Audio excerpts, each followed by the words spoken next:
Welcome to the Virginia is for Laughers podcast, brought to you by X2 Comedy. If you're looking to get more out of your Shenandoah Valley experience, then this is the podcast for you. You'll meet interesting people, the comedians that perform here, and find out more about what you can do and see. Whether you live here or plan to visit, listen to explore what helps make up our unique slice of heaven. Now here's your host, Dawn Davis Womack. Hello, Laughers. I'm thrilled to introduce you to Miss Gayle, a comedian with over 30 years in the biz. From Chatham, Virginia, Miss Gayle started her career in 1992 at what is now known as Looney's Comedy Corner in Colorado Springs, Colorado. Billed as the Black Redneck Woman, Miss Gayle continues to overwhelm audiences with her comedic style of humor, charm, and wit to sold-out audiences throughout the country. She has also toured Iraq, Kuwait, Qatar, Afghanistan, Kyrgyzstan, Japan, Korea, Guam, Germany, Saudi Arabia, Guantanamo Bay, and Cuba to perform for our U.S. troops. Welcome to the show, Miss Gayle. It's great to have you on today.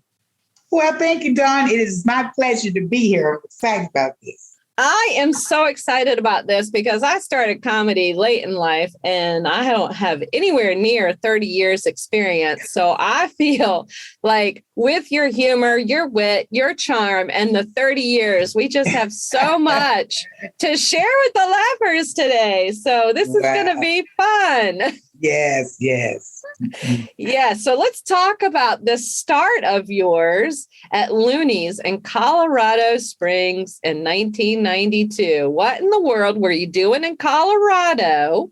And did your first performance go as you anticipated?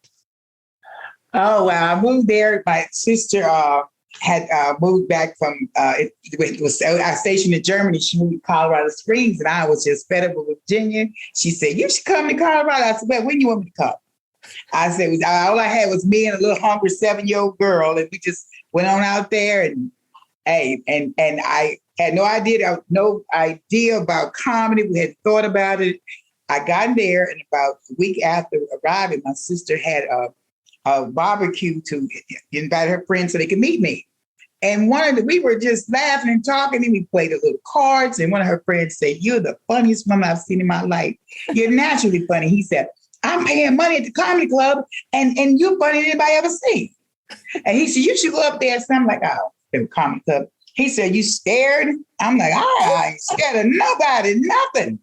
I bet you will." I said, "Well, how much you bet?" Now, here I am broke. I've been there for a week and came up the road broke, came up the highway, 2,000 miles broke. But anyway, so he said, "I bet." I said, "How much you bet?" He said, $50. I said, "Let my sister hold the 50. And he took it upon himself to go. It was at that time, it was Jeff Valdez's comedy club. Jeff is to me, he's a famous comedian. He's a professional comic and used to be all over television back in the day. And I think Jeff has, if he's not on it, he has something to do with CTV, the network. Latino network. Yeah. But anyway, he was a writer of the kiddie sitcom called Brothers Garcia. If you ever saw that. Well, anyway, Jeff, that was one of Jeff's creations, invention other than me. But Jeff birthed me. But anyway, so the guy bet me the $50. And I said, "Let my sister hold it." So I had to go through it. At that time, they were doing what they call workshops. You had to go through a workshop before you can even get on open mic. So good. Yeah, I like that. So it was filtered back then. You didn't hear that. And, that was a time where nobody said any profanity. No comic said unless it's a headline. You hear me? Mm-hmm. And it was a time, and I loved the workshops. And I started out in a comedy club. And so I went up to the workshop was one Sunday afternoon, and I went up there and everything. Jeff was like, "Let me hear some of your material." Well, I didn't have any material. I didn't know what we meant. He said, "Well, you have your jokes that made your friends laugh." And I said, "I was telling him about me and my ex-husband fighting, and they thought it was so hilarious." I said, "I'm telling about my hardships and my troubles and trials, and these people laughing at me." And he said, "How about getting up?" He said, and telling us, tell us some of them. So see, we'll laugh. He said, "We don't laugh. Don't mean we're not funny."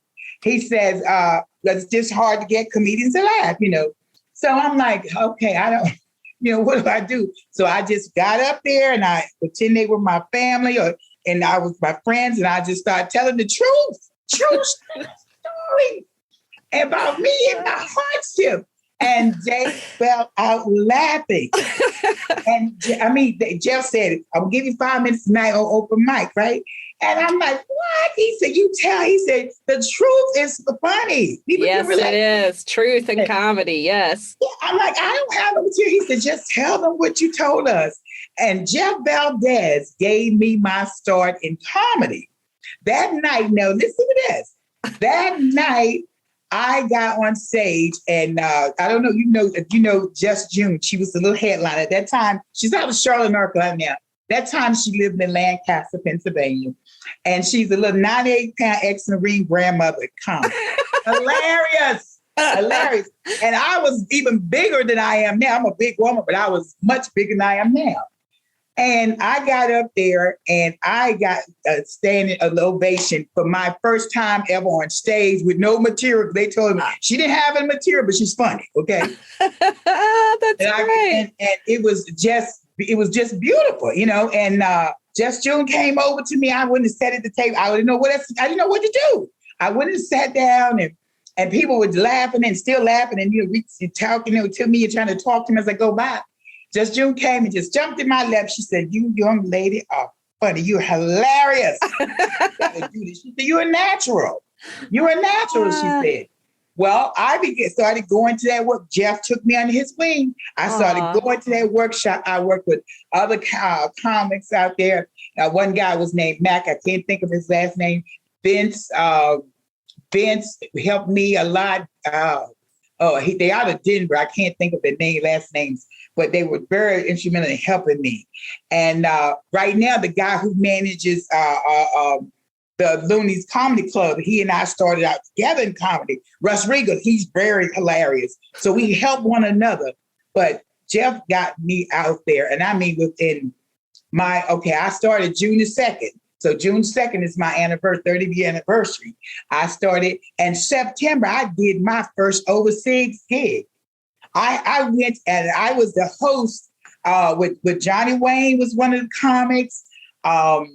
Oh God, I'm trying to. But anyway, this guy out of San Diego, it was 3 guys and myself, and Maureen Wells from the MWR for the military. I took my first trip to Korea, Guam, and Hawaii. I was 440 pounds, couldn't barely get in the seat. Oh my! And I was scared. Good God, I said, "Lord Jesus, please help keep me to the cross because I'm scared up in this thing." You okay? But I knew I would never, my fears took over, I would never get to go anywhere. I wasn't embarrassed about being big and nothing like that. Oh, because it was part of me. And that was the most amazing thing happened to me in my life, that I flew there. I never wanted to fly, never. And then within 3 months of being amateur, and within a year's time, Kenny Hill, he has a company right now called Pacific International Entertainment out of Honolulu. Kenny was the road manager. Okay. Oh wow. Okay. Okay. Kenny wasn't into the entertainment and that part of his management or promoting at the time. He had a band. He traveled with a lot of big time comics over there, but he happened to be the road manager. And we got over there. And anyway, long story short, a lot of the nice guys didn't do as well. And I had to come, it's been the host, you got to bring the audience back. Yeah. And I brought the audience back. We you talking about, I'm on that with a lot, most of the men, we talking about shows with, if it's 200 people, you got 189 men, okay? Yeah. So I had to keep the show going. And it is. And so Kenny Hill had me back a year later. Okay. He started I was his first comic on his show, Pacific International. He'll be celebrating his 29th year this year, and I'm celebrating my 30th year. I was his first headliner. I knew nothing about headlining. I didn't know if I had enough material, but he called me and said, "You've got to headline my show. I've seen you and worked too many times." And that's how I got to headlining. And people have told me for years, well, you got to be in comedy years and years before you become a headliner. Well, with Kenny Hill forced me to be a headliner. Ah, And so that's how I got into this business. I didn't go to be a comedian. No, I didn't. I had always enjoyed comedy. I wanted to be a singer. I wanted to be a country singer. I did not want to be a comedian, but God is good. And I ended up being a stand-up. Been doing stand-up for 30 years. But it was just the way it started, but gosh. and I think you were in it initially for that $50. And listen, and got the $50. But I'm gonna tell you, I was hosting shows within 2 weeks for Jeff. I mean, I got on the payroll, quick and everything. And back then, but I worked hard. I traveled miles, 200 miles or so, just to get a guest set. See, we didn't have TikTok, and we didn't have all this overnight. You get 1,000 likes, you got, you famous. We didn't have that, honey. We didn't have that social media, anything. You had to drive all this way to do a guest set. Wow, guest set. And you better be funny too in your little guest set, because you didn't get another chance sometime. And they didn't realize how hard it was to do somebody do 5 minutes. But at that, I loved it. I loved every minute of it. I had minivans, and a couple of friends of mine, we sat in a minivan a couple of nights trying to make it, But I'm 30 years later. I still love comedy. It's just been it's harder now, a bit harder now. Yeah. So that's how you got all the connections with the overseas, is with. Yes, that's how it started. That's how it started. And they enjoyed your performances, and that took you to more countries with that same company. I see now. Well, what was the all different branches, because not just with him, but I went for the USO, for the Department of Defense, for PACAT, for all these different places, parts. Because once I got into the military, see, people started calling me to go to different and it was the best. Well, what was the wildest? That's a lot of countries you have visited to perform. So that's a lot of overseas experiences. What was the wildest or weirdest experience you had while you were performing? Okay. Out of the country. This is weird. Okay. It may not make sense to anybody else, but we were in Japan, and we would always go off base or something, try to go downtown and see different sites. And we were in a gift shop. And at the time, we were getting pins with the rising sun, and the flag, of Japan, to put on our pin, when I put on our jackets.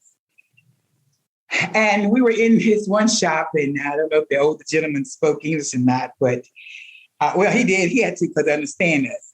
And so we were asking him what was the inscription under the pen. What did it say? And he looked at us.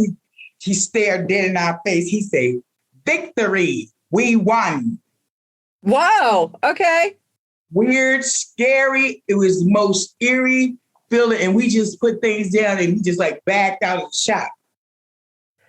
That was the weirdest experience I have ever had in 30 years. That's something I will never forget. I won't forget how I felt at that moment. Yeah, imagine. Victory, we won. Woo! But yeah, I think that's it. I mean, I've seen some dumb, stupid stuff, but that's about it for me. Yeah, that would be. I see that. You have performed a lot of military comedy shows, and you've been known to say they're not just your specialty; they are near and dear to your heart. Why so? I think I have some ideas, but I want to hear it from you. Why so, and what did you enjoy most about doing them? Well, my dad was a veteran. And I have an uncle who spent 25 years veterans in my family, a lot of veterans. And I came up to it with people that respected the military and what they did and everything. And I've always been I just like the soldiers and everything. And my dream was to one day be on the USO tour with Bob Hope. Oh, I used to watch Oh, I used to watch Bob Hope with the Lennon sisters and the Andrews sisters. Yes. Oh my God, in Vietnam. And I always wanted to do that because I was going to be a country singer. See, I was going to be first Black country, female country singer. That's who I was going to be. And I was going to be with Bob Hope. I love Bob Hope. And this is the weirdest thing. The year I first got to go on my first USO tour, when I went to Iraq, Bob Hope turned 100 years old. And it was the year he died. Hmm. He died while I was on my USO tour. I said, I didn't get to go with Bob Hope, but it felt so, like Bob got to see me do it. That's what I felt, Yeah. It's like, I'm serious. Because I came up, I hung out with my grandmother. She was my best buddy. And I came out with people like Milton Berle, Bob Hope, Phyllis Diller, there was Moms Mabley. There was, I used to think Pearl Bailey was a comedian, right? There was Flip Wilson. There was Black comics. For Black comedians, there was Slappy White, Nipsey Russell. They're people you don't hear them talk about. You don't hear about Flip Wilson, all those. I came up to these comics. Lucille Ball. Oh, I love Lucille, yeah. I love Phyllis Diller, okay? Yeah. And my favorite of all was Carol Burnett. Yeah. Entertainer. Yeah. She entertained, she sung, she was a great comedian, and she just did it all, actress and everything. But that is what I came up to. And so a lot of them I came, Don Rickles and all of them, but that era. And I was good comedy, good clean comedy. You didn't hear the curse words. And you didn't hear them really talking down one another. It was just a whole different kind of comedy, And that's why it was just so important to me to go at that time. And I, like I said, I just feel like Bob Hope knew I was there. I love that picture. That's beautiful. Yeah, you have a very interesting billing. You have been referred to or are referred to as the Black Redneck Woman. How in the world did you get deemed this? All my life, since I was a little girl, as I said earlier, I love country music. I would sing it. I would play it. Or we had I remember my daddy bought me my first, not the little transistor radio, but the first little big old square radio with the antenna. And I would lay in the bed at night, listen to, Ernest Reclamont out of Tennessee. And they played country all day and stuff. And then at night they would play gospel, But anyway, I loved Loretta Lynn. Oh my God. Yeah. And I could sing those songs, honey. Oh, what you talking about? And I love the lyrics. I just grew up loving country music. And my daddy did. Daddy had a record by Hank Williams Sr. Oh my goodness. And I remember Daddy playing that music and just loving it. We were country. We lived backwoods in the country. And so everybody would say, oh, you sing country music, you sing country music. Well, I don't think I want to sing my country. So at talent shows and everything in school, I was singing country music. And it got to the point they enjoyed me singing the country music. So when I started doing it, I used to do it on the stage in comedy. I would end up singing something, and I tell you, Redneck Woman, would Redneck Woman come out? I'm just Redneck Woman. Oh, I started singing that song. And that's what some of them deemed me the Black Redneck Woman. And it stuck. I would love it. Yes, I love it. I love it. I still like it. Uh-huh. But I had so much fun. And when we would do karaoke, I would do the country songs. And then some of the people would be like, oh, I can't believe she's singing. Well, then the next thing you know, a little while later, they'd be enjoying it. They were never introduced. They never listened to the songs. It's weird, but true. People don't pay attention to the lyrics. They always pay attention to the beat. Yeah. Oh, that's my song. What's the words? I don't know, but that's my song. Yep. But with country, you gotta listen to the lyrics and don't worry about the beat. They used to say that twang, country twang. And no, I always listen to the lyrics, deep into lyrics, And so those country songs to me just had this told stories. So anyway, and I still like it. I love it. Matter of fact, I love country music. You still love it. Gretchen Wilson was my girl now, Gretchen. What's your favorite country song, or maybe a couple of your favorite country songs of all time? I'll tell you, it's not, and I must tell you, I'm in love with Toby Keith. I forgot to tell you. I'm a married Toby Keith. He don't even know me, but I'm going to marry Toby Keith. I'm still going to marry him. I've been going to marry him for 35 years, when we haven't even met. But so the Toby Keith put out a song. I can't remember now. The song that grabbed me the most when Wayne Tisdale died, his friend died, and you know the song I'm talking about. And I'm gonna miss your smile. And oh my gosh! But anyway, the story behind it is he and this young man, the jazz singer, musician, and a black guy, and he passed away while Toby's on tour or something like this. And Toby sings a song to him, and the song tells about when he picked up, how he recorded his buddy's voice on the answer machine, because every time he would call, his buddy would say, "I'm not here now," but da. So in the song, he starts off with this answer machine voice recording. I know it. I just played it a couple weeks ago, but I can't think of the name of it. But that has now been to my favorite song, the best, because everything behind it. You take the time and you create something that dearest, and you love somebody that much. We talking about friendship between a black guy and a white guy, basically, okay? To love, and you record it, it becomes a hit. And now I don't think he even know it. There are people who plays that song at funerals I have gone to. Oh, because it shows a friendship. Yeah. It talks of a friendship. And they've lost their friend, and they get up and they'll speak and they'll play that music in the background. And Toby doesn't even know what he did. That song did. And it got men a chance to say, "This is my friend and I loved him." You know? Yeah, that's beautiful. Yeah, but it is so many, but Coal Miner's Daughter. Come on now, you can never beat that. That's still my favorite. Oh, you remember Dana Carter singing "Did I shave my legs for this?" That song, that's my favorite. That's it. Did I shave my legs for this? Yes. You're like, I don't know. Maybe you could relate. Back a while. That's old, but I tell you. Yes.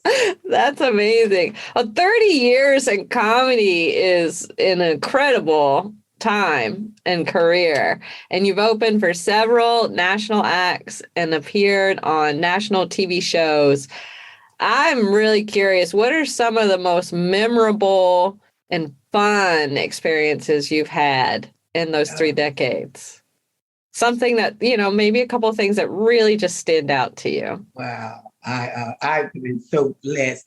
I was given so many opportunities. When I was in comedy with my friend Dante Carter, Charles Walden, that's Laughing Lenny, Deborah, these people you don't even know, but we started at the same time, and what we call drop names. If we did a show and somebody said, "Oh, I enjoyed you, man," like that, and I would say, "Oh, you got to see my friend Dante Carter." I said, "Oh, they would allow me to refer."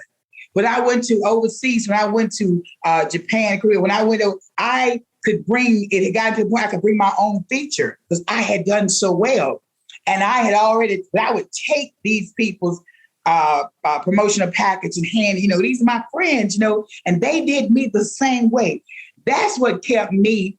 I work with several big time acts, and they're going to promise this, but I never got in it to be rich and famous because I've been rich all my life. Now my bank account doesn't show it. Okay, the car I drive and how little old grandma house I live in don't show you that. But I have been rich all my life with family and friends and good family. So as my little kid, I used to say I was rich, and I still am.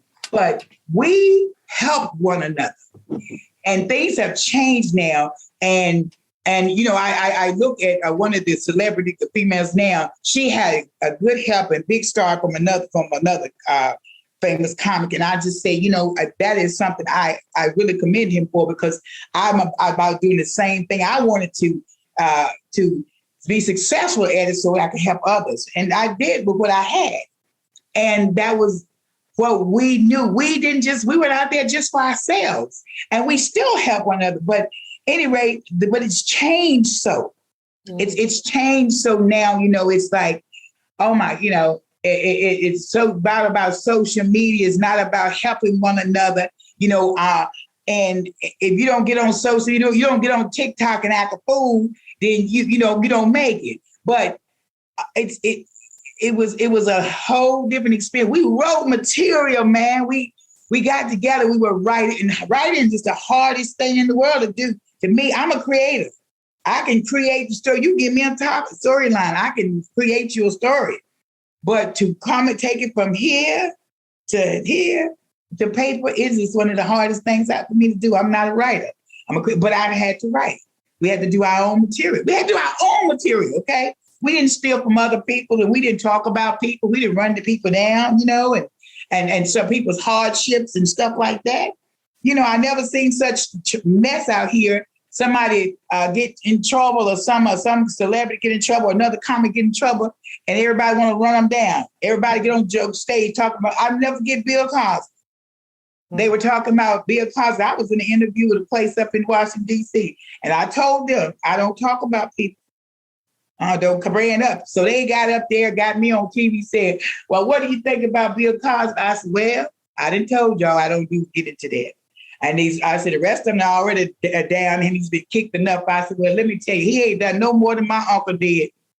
I said, my uncle was gone with 10 women at the same time, had 2 of them was sisters, and both of them was pregnant. And I said, he wouldn't even get him an aspirin. At least Bill Cosby gave him Quaaludes, you know what I'm saying? And so I said, I made a joke about it instead of knocking him down. They wanted me to say something ugly. I said, I don't get into that. That's not my style. And it's not, and what the man did wrong. Yeah, come on. But let's do comedy. Let's write some material. You see what I'm saying? Mm-hmm. And I don't get into people's downfall. That's just not the way you succeed. But that's all we get today. That's what we get today. And those are things we would literally stay away from, and we stayed away. I stayed away from it. And we were tried to be very respectful. And, for yourself, it's different. It's a different world. And now, if you don't get don't do what they do, that style, you messed up. And I was a time people respected you, the comics they booked, because as a headliner, they used to respect the headliner. You can't say this, the headliner said. And nowadays, they have no respect, because I asked them, I said, well, listen, I do clean comedy, I said, and I'd appreciate if you had the person didn't say profanity. And they let the people do what they want to do. Say whatever they want to say, and I've already requested it, to be told to clean comedy. And so it's changing, but I love it. It's just that it's different. Yeah. I think what you're sharing is there was a fellowship and camaraderie amongst the comics. And it was hard. And it was, you could depend. If they said it was going to do something, they did not just them. Now, come on now. I worked with some celebrity comedians who were fantastic, and who, I tell you, somebody you wouldn't think it would be this. I'm going way back. Do you remember Sam Kinison? Yes. I worked with Sam Kinison in Denver, Colorado, at the Paramount. Sam Kinison called me one night about 9 months or so later. They were traveling through that area, going to be in Denver. He and his wife enjoyed me so much, and he was big time then. Hadn't been in a year. They invited me to dinner and everything. He had me on his show. Wow, that's great. You would think his reputation that he would be that kind. Hey, this is Sam. At 2:00 in the morning calling somebody, and I'm not believing it. Calling me, and so Shirley Hempfield. Oh my God, that's a so different one. Tommy Davis, different ones. And now, don't get me wrong. John Witherspoon, all of they were great. They were great. And people don't have to help you. But I was raised, we are here to serve and help one another. Hmm. And I had a clan of people. I said, if I go, you all can go. That's what we were. We said like that. But it has been fun. It's great. And now my buddy Dante, I love him. I've got others, but I call his name. He's been such a help to me in this comedy. He put up with me, and I put up with him. We supported one another. Thick and thin, we supported one another. We went a lot of places together. Yeah. Yes, we're excited about Dante too. We've worked with him before, and he's gonna come back here in August, and we're excited about that. But in the meantime, we get to work with you, Miss Gayle, and I'm looking forward to it. Where do you draw most of your material from? From real life, true things, girl. I got a lot to take, girl. I'm telling you. since Corona, I've been stuck up in the house almost 2 years. I've got issues now. I save all this for the comedy stage. Why pay a psychiatrist? Pay them all this money for an hour to write me a subscription. Now, well, y'all say prescription, but a subscription. And then I can go and do a comedy show, tell them all my troubles, and they come pay see me. They pay me my troubles. So this is what this therapy, comedy is. And after 2 years, I am so honey. I got issues. I need to talk about it. Psychiatrist, I need to talk about it. So I'm ready. That's where it comes from, the crazy part of my life. Yeah, we're all a little dysfunctional. It's just if you are now since COVID, and then they got the monkeypox out here too. You ever heard of yeah, that's new. Yeah. Well, it's not new. The chicken had a pop, and now the monkey got a pop. You start reading headlines. You're like, what now? Stop watching the news. Lord have mercy. What's your writing process like? You alluded to it a little bit, like putting it from your head onto paper and working with the other comics that you came up with. You all had writing sessions, it sounds like. Oh, yeah. Yes, we did. There were a lot of times I still got stuff I wrote when I first got started. And the paper is dog-eared. You should see just ragged barely together. I wrote things down I've never done yet. But a lot of times you write things, I would always write the title, the topic of what I'm trying to get to. And then you build from that. And a lot of times it was like before my time. And I would go back to my little archive of old junk and pull it out. And there were times like with Dante Vincent, he would give me a little something. He would tell me something, have me laughing. And he said, you can have that. I said, oh, that's so funny. He said, you can have that because he says more for a woman, And or then I would tell him something funny, and he come back with it to me. I said, you take that part, I'm gonna keep this part of it, And I said, you say that on the show that night, and I'll say this, It's kind of like a callback and stuff, But we play out with one another. We talk about comedy, and we laugh. And sometimes, majority of the time, with all the people, the great people that's in my comedy family, the great part about it is the funniest show for a comedian for a comedy show is on the way to the show. Oh yeah.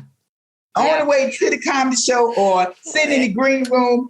I told my goddaughter's a comic out of Georgia. I told her we need to do a 2-woman show where we're in the dressing room. Because when I start putting that makeup on, I become Miss Gayle. Yes. I transform. So I said, we need to be in some robes and stuff, hair curlers, and just transform and putting the makeup, getting dressed as we're doing this because it is hilarious. Yes. It's hilarious, the things you feed back and just say or whatever. Oh my gosh. But that's before the show is the funniest part of the show. I agree. The friendly banter between the comedians who have the gift. Camaraderie. And the craft. It's hilarious. They should put a mic on on that. Yeah. That's a show in itself. It certainly is. The show before the show. Yeah, the show before the show. I agree. You've been at this, again, 30 years. What would you do differently based on what you know now, if you had to do it all over again, what would you do differently based on what you know now if you had a do-over? You know, well, I had to get where I am. I had to go the same way, you know, because I can't say I wouldn't be too trusting because, you know, I put myself out there and for people that I thought was legit to help with stuff like that. And of course, but you gotta trust. As my grandma used to say, you can't trust anybody, but you got to trust somebody. So I was trusting these people because I never want to just stick myself out there, but I trusted in legit people and legit businesses, and I got really taken. And that came from the comic standpoint, you know, and then I could say I wouldn't be too helping, but you got to help somebody, you know, and I love helping. So there is not, I you know, I wouldn't, if I could just do it all over, I'd probably do it the same, you know. Mm-hmm. They grow you. The pains, the pains you get in comedy business, as in any other thing, they will grow you. If their mistakes, you should learn from them, you know. And then I told my daughter, if you learn from your mistakes, they're not mistakes, they're lessons. So I learned a lot from these lessons. They grew me to be the person that I am now. And I never got in this game to be rich and famous. I made a lot of decisions. My ex-husband, matter of fact, I love comedy so much, and I was blessed to be full-time comedian. I bought 2 houses and sent my daughter to college in the same 4 years through comedy. So comedy's been so good to me as far as being able to live and do the things I want to do. But my ex-husband began to act like comedy was the other man in my life. Mm. And it was paying the bills, paying the mortgage, okay? And I made a decision to slow it up, you know, because of my marriage and everything. And I wished I had done that because, like I said, I was a full-time comic going and doing everything. And I lost a lot of connections because I slowed up, you know, and everything. And that's about the only thing I would do different, you know. And it still grew me.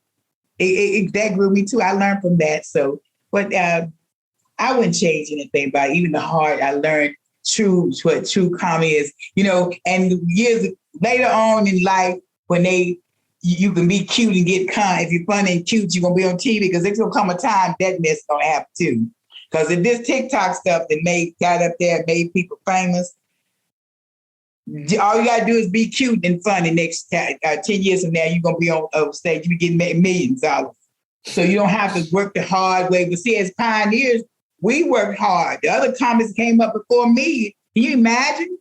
You think about how the black comics came before me, Slapping White and then Flip Wilson and Miles maybe got the TV. They work harder than I did. Yeah. And I sure won't try to do TV. And I was blessed. I did Comic View. I did and Roland Martin show. I know Roland Martin from he used to be on television in Washington, D.C. And he was very instrumental in helping comics. He had News One Now. And he was a black journalist and everything. Every Wednesday, he did it was like what is it, something Wednesday. But anyway, he would have the young comedians in the area on. And he would have me on regularly, and it was really wonderful. And I really appreciate him for that. But I wouldn't change a thing. I just, you know, I wouldn't change a thing. I love it, and I'm just asking God right now to just renew my Yeah, because COVID had gotten it down a little bit, and I lost my you know what I'm saying? But I know it's there because I was born to do this. You are this definitely is my purpose. This is my purpose in life, and I truly believe it, and I love it. You know, I was class clown in elementary school. Okay, things didn't change. I've seen you perform. We've had you on our show before, and I was, you know, I had to go. I tinkled a little. Okay. I won't tell anybody. You see me struggling and admitting that, but laughers, it happened, okay? Yes, it happens. Exactly. And they just loved you. So we're bringing you back and we're glad to be a part of I you. appreciate it. I'm looking forward to it. It's going to be grand, honey. It is definitely going to be that. I have a fun question for you, something here to think about. If you could do a Hollywood game night with Jane Lynch, and you get to pick 3 celebrity comedians to be on your team, who would you pick to play the game with and why? Oh, my goodness. I would pick Tommy Davidson. Nice. Arsenio Hall. Oh, yeah. Fun. And Dante Carter. He's not a celebrity to them, but he's a celebrity to me. But for I go celebrity, Leslie Jones. Leslie Jones, Leslie right? Jones. SNL. Yeah.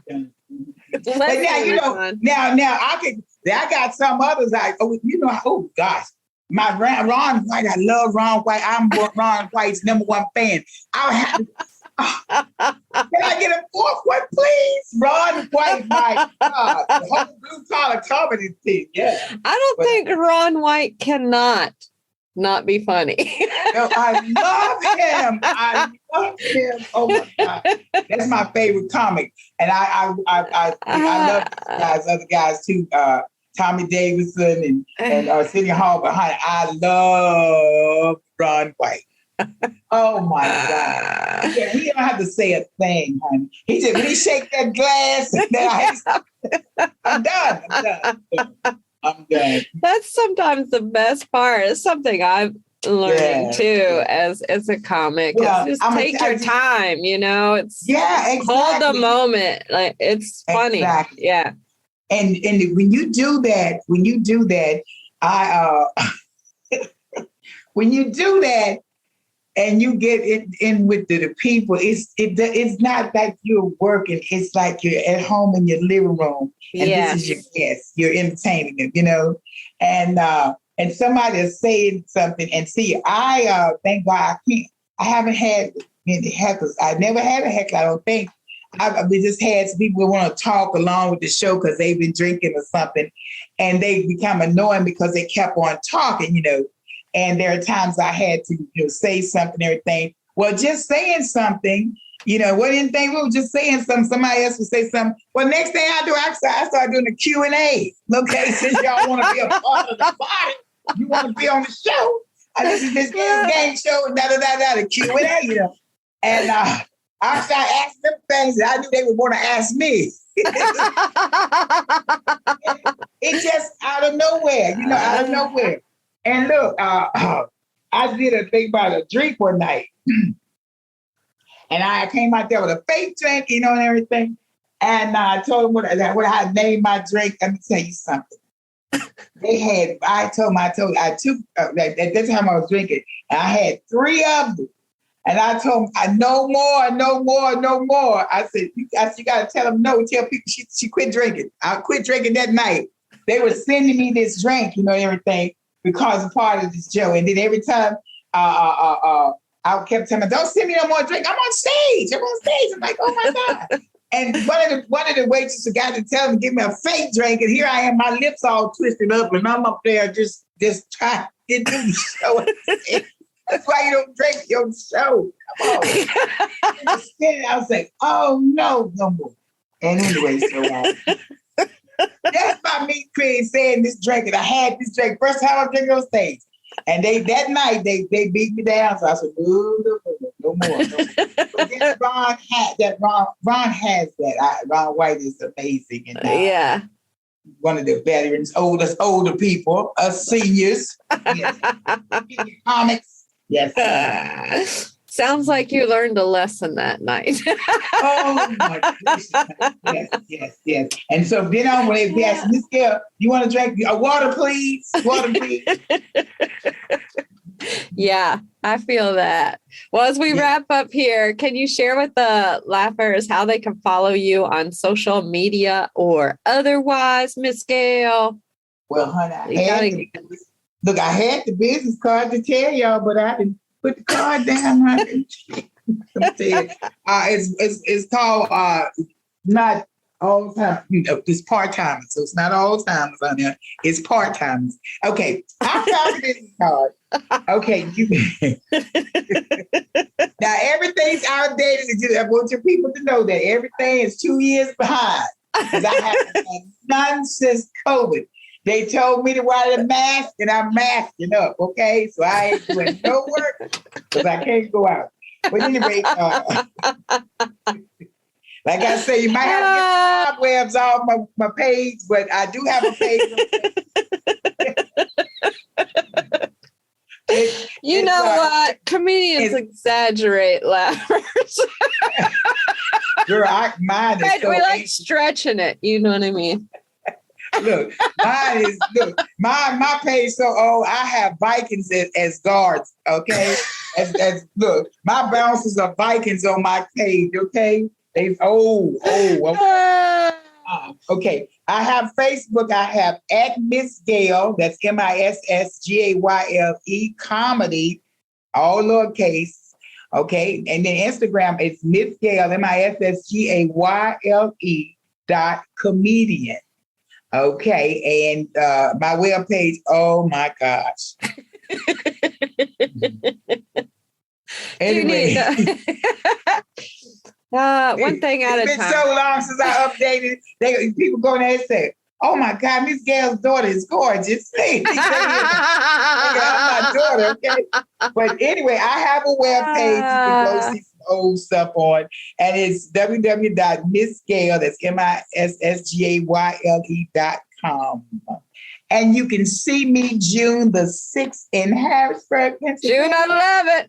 And look, I said, look. You said Pennsylvania. I said Harrisburg, Pennsylvania. Girl, let me tell you something. You need to know where you're going, Miss Gayle. If you want my medication time, girl, you know, I got old folks, old people syndrome. Look, the guy asked me, Miss Gayle, what's old people syndrome? I said, go to bed early, get up early and take a nap at 2 o'clock. So you got me in my nap time, and I've lost my medication. But anyway, you can see me at 11. There you go. And this gorgeous lady will tell you where. And that is what I'm going to do, laughers. I hope we were entertaining you. Oh, my goodness. Thank you for coming on the show today, Miss Gayle. This has been super fun, just like you. I enjoyed it. Thank you for having me. I appreciate it.